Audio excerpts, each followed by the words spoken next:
Hey everyone, so now we're going to work on your spine.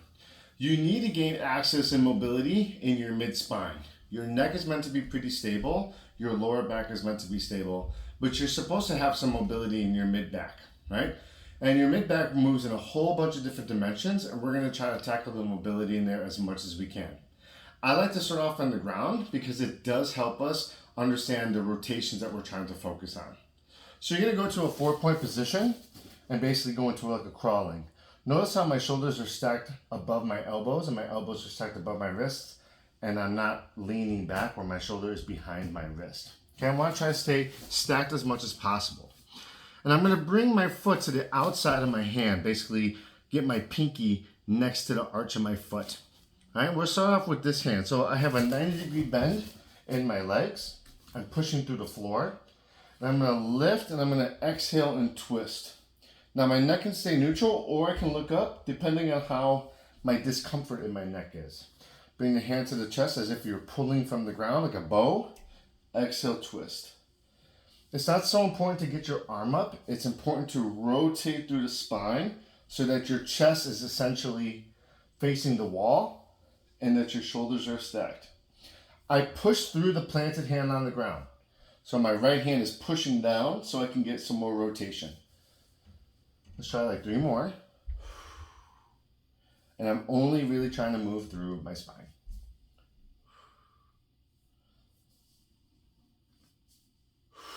Big exhale.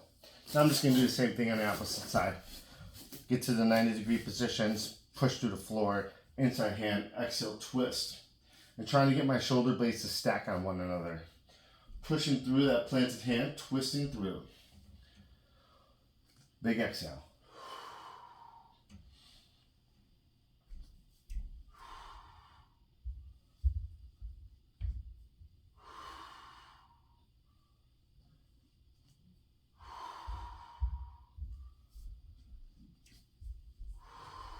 One more. See how I exhale to relieve the tension. Okay, so now I'm going to power up to my original foot. And now I'm going to kind of sandwich my knee into my tricep. So imagine you have like a quarter in between your knee and your tricep and you can't let it drop. So you're sandwiching them together. I'm going to get my hips square, press through the floor, bring this outside hand, and I'm going to twist. Now this is going to be a little bit more challenging. So start off shallow. You're rotating, trying to get to a stacked shoulder position. Once again, you don't need to look up. You can keep a neutral neck if you feel discomfort in your neck. Push through the planted hand, sandwich your arm and your leg together to get some tension so you can twist more. And I'm really just emphasizing rotation through my spine. Am I feeling in the lower back and the hips? That's okay too.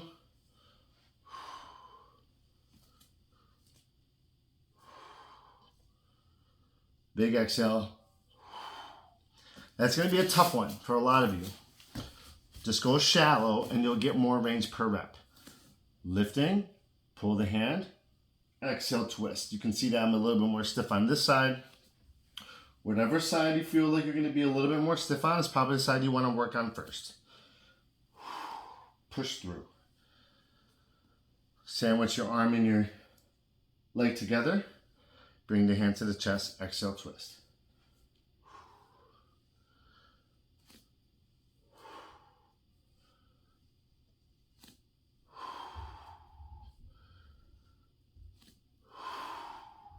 Try one more. Good.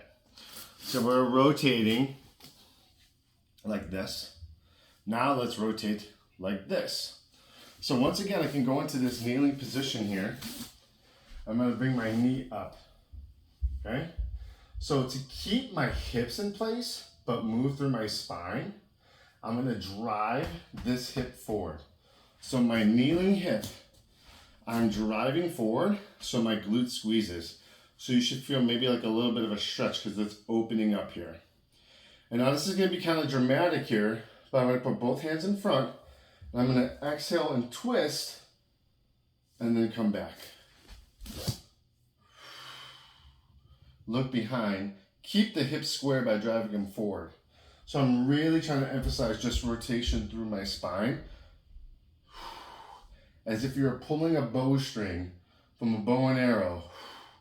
Now, if I can extend, great. But I don't want to think I'm extending if I just get my hand back more. I want to rotate through my spine.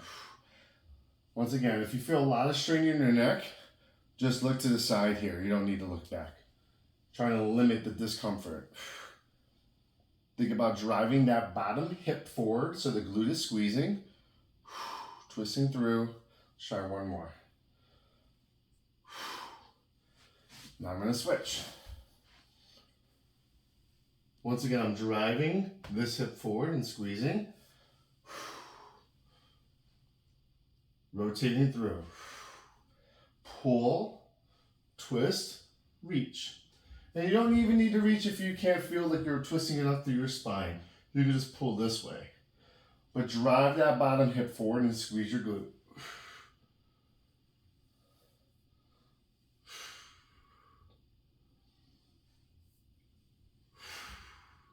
Reaching. Twist. One more. Good. So we rotated like this, we rotated like this, but our spine also kind of moves in a wave, right? So it's capable of flexion too. So we want to work on those flexions. Now this is something that you're going to have to pay a lot of attention to and not try to rush through. And I want you to visualize your spine as like a skeleton in each individual vertebrae. Each little spinal portion is going to be one little facet that you're going to move at a time. So once again, I'm going to start with my hands directly underneath my shoulders, and I'm just going to emphasize pelvic rolling. So let's just start thinking about our pelvis here like a bucket. Stop it from pouring out water, pour out water. You can see just those little rotations in my pelvis. Tuck the tailbone, tailbone up. And you'll start to feel that lower back kind of heat up a little bit, maybe like a little stretching of the tissues. And that's okay. Get those tailbones to tuck. But notice I'm not really moving through my spine yet because I really want to emphasize that the movement's going to be coming from my pelvis. Pour out the water. Pour out the water. So now I'm going to think those vertebrae, each spinal portion, every single facet of my spine as an individual joint. So I'm going to tuck that tailbone and start to arch my back, rolling up into my mid-back. And now I'm in this big arch and I'm pushing through the floor and spreading my shoulder blades wide and I'm rounding my back.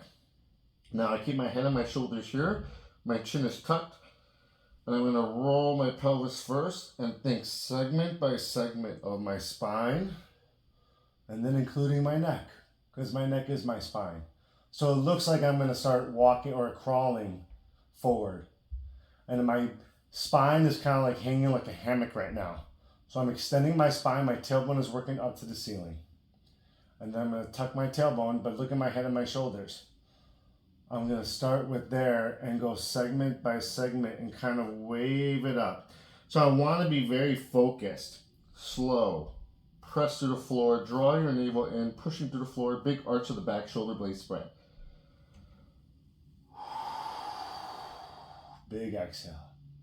And then big inhale, rotate the pelvis. Draw that navel in, big arch. I'm not swinging really too much forward or backwards. I'm just moving through my spine. See, like right here, my spine is kind of hanging, like I say like a hammock. Maybe you can kind of imagine that. It's kind of like swaying here, right? And if I kind of even sway it, I'll feel some different kind of stuff going on in that lower back. It actually feels pretty nice. But then I'm looking forward. Shoulders are stacked over wrists. I'm going to tuck that tailbone. Get a big arch in my back. And I can do this for as many reps as I want. If you feel it in the lower back and you feel like you're stretching the lower back tissues, that's okay, as long as you don't feel any numbness, tingling, or lightning bolts down your leg. Think about spreading those shoulder blades as much as you can.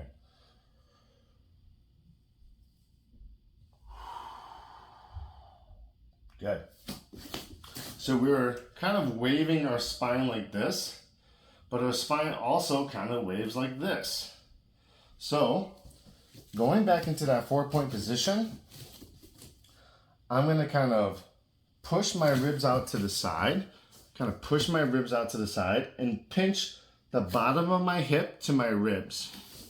So the bottom of my hip is going to pinch to my ribs, and I'm going to look over like my shoulder as if I was like looking at my tail.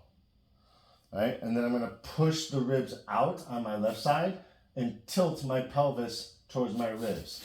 So instead of my pelvis doing this, now it's doing this.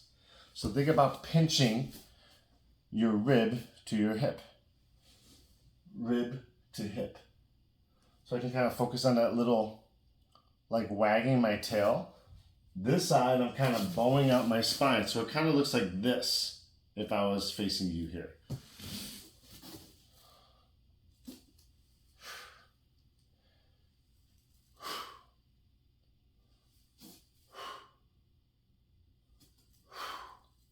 Notice I'm breathing out to release that tension. Now we're going to combine that cat-cow and the wagging tail. Imagine your spine is kind of like a jump rope, and it's jumping. You're making the big circle with the spine. It's going to start off shallow, so only be here, and then eventually you'll get a bigger circle. But just imagine as if your pelvis was kind of tumbling, and initiate the movements from your pelvis. So I'm going to go into the full cat, then I'm going to go to that side, and now I'm in the full cow. Swing it through. Pinch the sides, stick out the ribs, roll through. Now I'm in that nice cat position. Then I'm sticking out the ribs and moving through my pelvis. So I'm making like this jump rope move with my spine, rolling through. Tuck, full range of motion in the cat and the cow. Sometimes segmenting it will help you stay focused more. So take your time on the segmentations.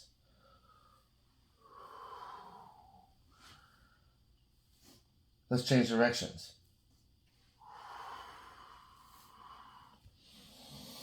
Breathe in, press through the floor, roll through. Big arch, rolling through.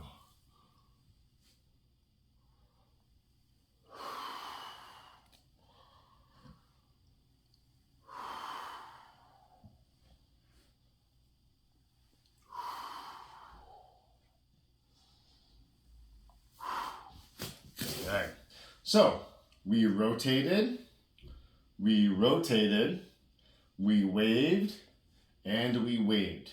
So that's a great introductory for you to release some tension in rotations, get a little less stiff in the lower back, and also move your neck to improve your spinal mobility.